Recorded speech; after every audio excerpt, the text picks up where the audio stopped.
Hello once again. My name is Darrell Lang, chaplain at Brittany Point Estates in Lansdale, Pennsylvania.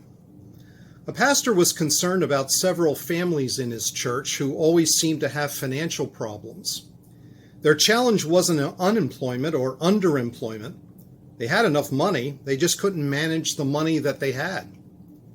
Two accountants who attended the same church graciously offered to help these families with budget, spending and investing. So after a week of assisting these folks, the accountants reported that the families were making good progress in disciplining their finances. Week number 2, everything was A-OK. Week 3, bad news. Really bad news.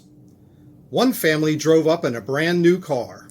They told the accountants, "We had to buy it. Our old car needed new tires and a tune-up anyway, and so we figured we might as well put our money on a nicer car." The accountants buried their faces in their hands. Sadly, over the next 2 weeks, all the families were off their budgets, and the bill collectors were calling again. You could describe these families as having a money problem, but that would be a superficial explanation. They really had an addiction. From a spiritual perspective, their addiction to money enslaved them. They were trying to find fulfillment, meaning, peace, joy, you name it, in anything and everything except what they were created for. All of us were created to find true peace, wholeness, and freedom in the Creator God and in His Son Jesus. Now, what does this have to do with the central event of Christianity, which is Easter, that is celebrated this month? Well, just everything.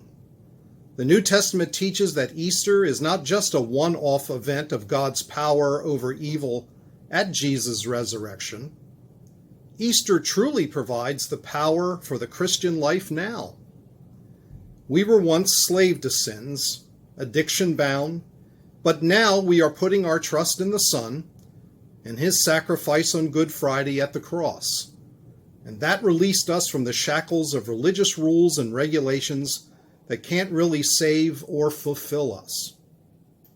Now, as Easter people, we are made alive and free to obey Christ.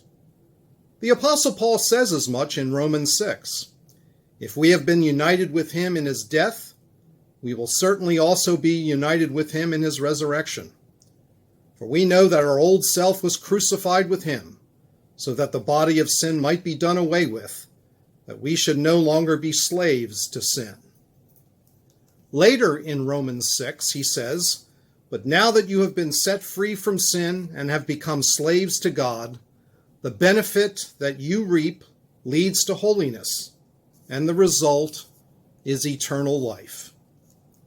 Easter gives us that power to live a new life, which results in eternal life.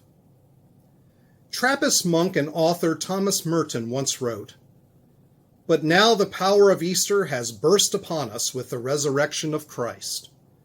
Now we find in ourselves a strength which is not our own, and which is freely given to us whenever we need it. Now we no longer strive to be good because we have to, but because it is our joy to please Him, who has given all His love to us. Now our life is full of meaning." Does your life have that kind of meaning this Easter season? Thank you for listening, and God bless you.